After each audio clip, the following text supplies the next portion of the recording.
So the murder of conservative media figure Charlie Kirk just over a week ago has sparked outrage across the political spectrum, some on the fringe of social media even calling for more violence in response to his assassination.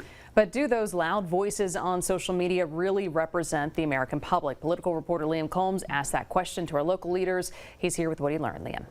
Well, good evening, Liz and Greg. Both the chairman of the Republican and Democratic Party here in Louisiana were quick to condemn the political violence we all saw last week. They tell me this is a tipping point in our country's history, and how we go about bridging these divides will define the next decade and beyond.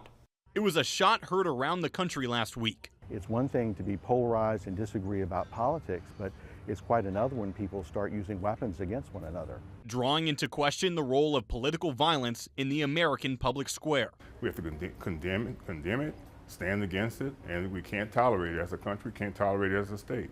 People, they don't value the lives of others the way we used to. But is this level of political violence new in America? I asked that question to Dr. Robert Hogan, chair of LSU's Political Science Department. The sad truth, though, in American politics is that violence is a big part and has always been a big part of American politics. If you look back in history, during the Revolutionary War, during the period leading up to the Civil War itself, and of course the Jim Crow era that after the Civil War, you have an enormous amount of violence throughout American history.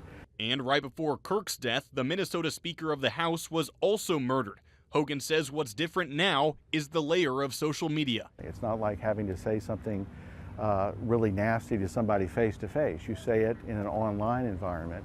And so I think in some ways that ratchets up the vitriol. Just 2 days after Kirk's death, the Democratic Party headquarters in downtown Baton Rouge was vandalized. The red paint across the parking lot read "Murderers." For Chairman Randall Gaines, the political domino effect has already begun. It's a holdback, of course, an unfortunate act, but I saw it's consistent to what I've seen around the country in terms of aggressive acts to portray a particular viewpoint or to intimidate. Those words echoed from across the aisle. Republican Party Chairman Derek Babcock says Kirk's death has lit a fire under his party.